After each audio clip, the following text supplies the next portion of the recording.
Good morning दोस्तों। ठीक है तो सभी ठीक होना चाहिए। मुस्कुराते रहिए, हंसते रहिए। जीवन की आधी बीमारी इसी में ख़त्म हो जाती है। आज आरएस इंग्लिश एंड मोटिवेशन की तरफ से मैं रजनीकांत आपके बीच हाजिर हूँ एक बहुत बड़े मोटिवेशन को लेकर के। आज के इस मोटिवेशन में आप पाएंगे जीवन की वो सीख जिसे हमें जानना बहुत ज़रूरी है। हमारे ज़िंदगी में बहुत कुछ सीखना बाकी है दोस्तों। सीखना कभी अंत नहीं है, सीखते रहिए। आप सीखते हैं जितना उतना ही जवां होते हैं। आपकी सीखने की ललक आपको जिंदा रखता है। आप जिस दिन सीखना बंद कर देंगे ना दोस्तों, उस दिन जीवन समाप्त हो जाता है। तो आज मैं जीवन के ऐसे सीख को लेकर आया हूं आपके बीच में, जिसे आप सुनेंगे समझेंगे तो जरूर कुछ चिंतन करेंगे। एक समय की बात है, एक राजा था और उस राजा के 3 पुत्र थे। राजा का बहुत बड़ा साम्राज्य हुआ करता था पहले के समय में, आपको भी पता है। और राजा अपने बाप दादा का जो दिया हुआ साम्राज्य होता है उसे चलाता है। तो राजा अपना साम्राज्य चला रहे होते हैं, समय अपनी गति से चल ही रही होती है। तो भाई देखो, इंसान, हम सभी, कोई भी जीव जंतु जन्म लेता है तो मृत्यु तो निश्चित है, ये तो मानिए। और मृत्यु निश्चित है तो बचपना के बाद जवानी, जवानी के बाद बुढ़ापा, ये तो निश्चित है। तो ठीक उसी प्रकार से महाराज राजा का वृद्धावस्था आ रही थी। तभी उन्होंने अपने मन में निर्णय किया और एक बार अपने तीनों बेटों को बुलाया राजकोष में। और राजकोष में बुलाने के बाद अपने बेटे से बोले कि देखो पुत्र, समय तो अपनी गति से चल रही है, अब हमारी भी उतनी ताकत नहीं है जो कि मैं इस राज दरबार को चला पाऊं। तो कहीं ना कहीं मैं तुम लोगों को ये राज दरबार, ये साम्राज्य सौंपना चाहता हूं।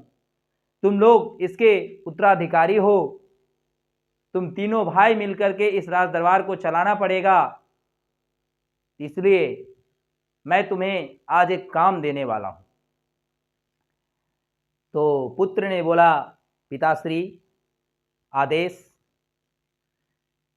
राजा अपने पुत्र से बोले कि तुम तीनों, ये तुम जानते हो कि हमारे राज दरबार में या हमारे राज साम्राज्य में नाशपाती का पेड़ नहीं है।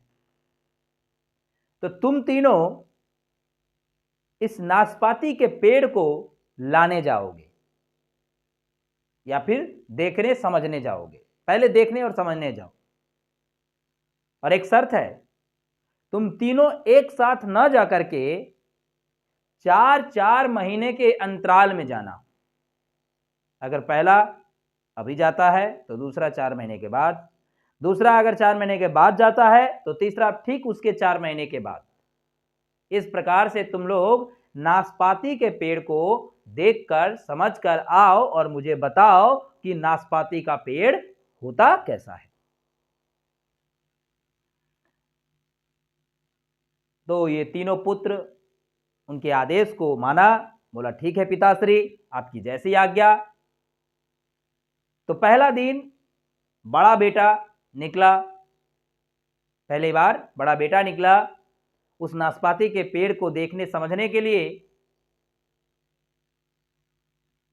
देखा, समझा, गया, घूर करके वापिस आया।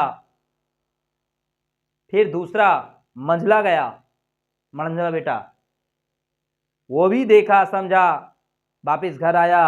फिर 4 महीने के बाद सबसे छोटा बेटा गया और उसने भी उस नाशपाती के पेड़ पौधे को देखा, समझा और आया। जब तीनों उस नाशपाती के पेड़ को देखकर आ गए तो पिता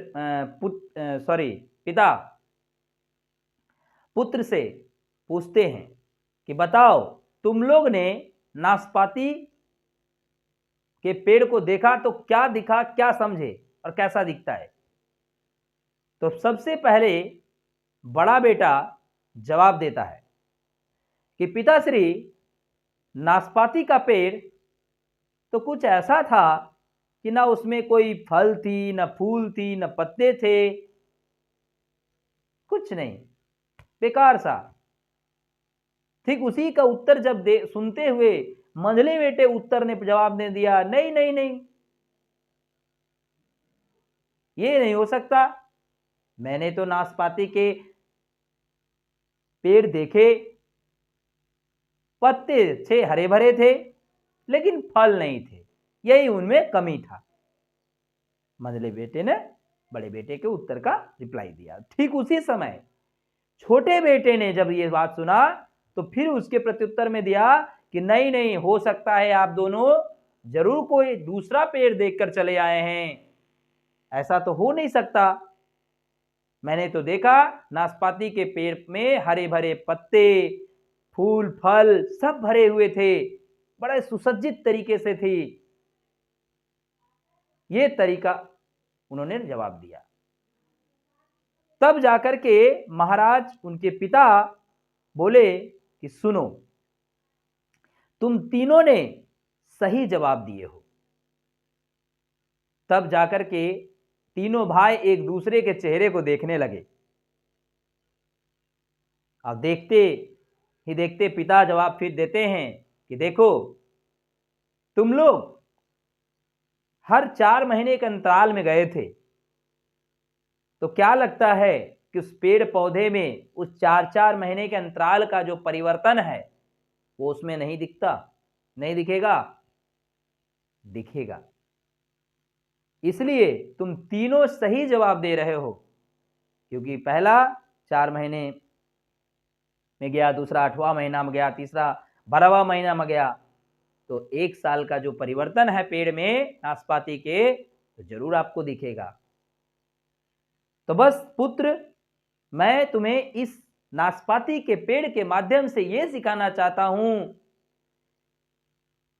कि तुम लोग कभी भी राज दरबार में आए हुए अनुयायियों का, आए हुए जो न्याय लेने आते हैं उस पर यूं ही जजमेंट मत दिया करना, बल्कि उस बात को अच्छे से सोचना, समझना, सुनने के बाद गहन अंधकार करना, तब जाकर के उसकी जवाब देना, उसे समझाना। क्योंकि किसी भी इंसान के बात को सुनकर यह नहीं पता कर लेना चाहिए कि वह सही बोल रहा है, बल्कि उस बात को सुनने के बाद सही से समझिए कि इस बात में कितनी सच्चाई है और कितनी मिथ्या। कभी भी जीवन का ये रूल बनाइए दोस्तों कि आप जो सुन रहे हैं, हो सकता है वो सही ना हो, उसे समझें, लोगों के से समझे, पूछे, समझे, जाने। क्योंकि कभी कभी ये भी होता है दोस्तों कि हम जो सुनते हैं और उस पर कहीं भी गहन अंधकार नहीं करते हैं, कभी भी गहन उस विचार नहीं करते हैं, तो गलत साबित हो बैठता है। इसलिए किसी पर न्याय करने से पहले उस बातों को एक बार नहीं बल्कि 100 बार सही से विचार करें, मनन करें, तब जाकर के किसी को न्याय दे। ऐसा कभी नहीं होता है दोस्तों जीवन में कि कोई दौड़ता धूपता हुआ आया और अपने जीवन की सारी पीड़ाएं हमें व्यक्त की और उसकी पीड़ा को देख करके मैं मनमोहित हो गया और उसे मैं सहायता कर दिया। नहीं, पहले बातों को समझिए, उसकी अवस्था को समझिए, उसके कैरेक्टर को समझिए, तब जाकर के विचार कीजिए। क्योंकि हर समय, हर अवस्था में अलग अलग अवस्था दिखेगा आपको।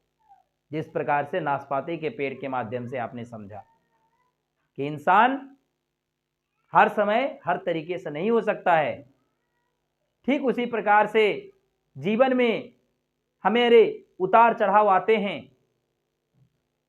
तो उससे कभी घबराना नहीं चाहिए। आज हम पीड़ा में हैं, आज हम कष्ट में हैं, आज हमारे जीवन में सुख नहीं है, आज हम हताश और परेशान हैं, क्या लगता है कल भी ऐसा रहेंगे? नहीं। कोई भी चीज परमानेंट नहीं होता है, ये आप मान लीजिए। आज आप खुश हैं तो यह भी मत मानिए कि हमेशा आप खुश ही रहेंगे। आज आप हंस रहे हैं, ये मत मानिए कि मैं हमेशा हंसता रहूंगा। भगवान करे आप हंसता रहें, लेकिन जीवन का ये रूल है, नियम है दोस्तों, ये प्रकृति ने बना बैठी है पहले है कि जीवन के जो अप्स एंड डाउन है, उतार चढ़ाव हैं, वो आते रहेंगे। बस आपको उसे सही तरीके से लेना है, न बल्कि खराब तरीके से। इसलिए जाते जाते मैं आपसे ये अनुरोध करूंगा कि अपने इस मैसेज को इतना सब जगह छोड़ दें, शेयर कर दें, जिससे लोग इस जीवन के सीख को अपना पाए, अपने गुरुजने के बातों को माने, समझे और किसी पर न्याय सोच समझ कर करे उस बातों को। वीडियो को लाइक करिए दोस्तों, कमेंट करिए और सब्सक्राइब करके रखें जरूर, ताकि आप सबसे पहले वीडियो आपको जरूर मिले। आप इस बोर्ड पे छोटे छोटे नोट आप देखते हैं, बस ये मेरी धारणा रहती है, हमारी कल्पना होती है, कभी कभी मन में कुछ आता है तो लिख बैठते हैं। तो इसलिए जहां तक आप देख पा रहे हैं कि बीता हुआ कल तुम्हारे दिमाग में है और आने वाला कल हमारे हाथ में है, कर्मा। तो इसलिए भूतकाल में ना जिए, वर्तमान में जिए। भूतकाल पहली वाली सारी बातें सोच सोच कर अपने आप को दुखित ना करें दोस्तों, बल्कि आप अपने आप को खुश रखें। तो चलिए फिर मिलेंगे आपके साथ अगले वीडियो में, तब तक के लिए जय हिंद।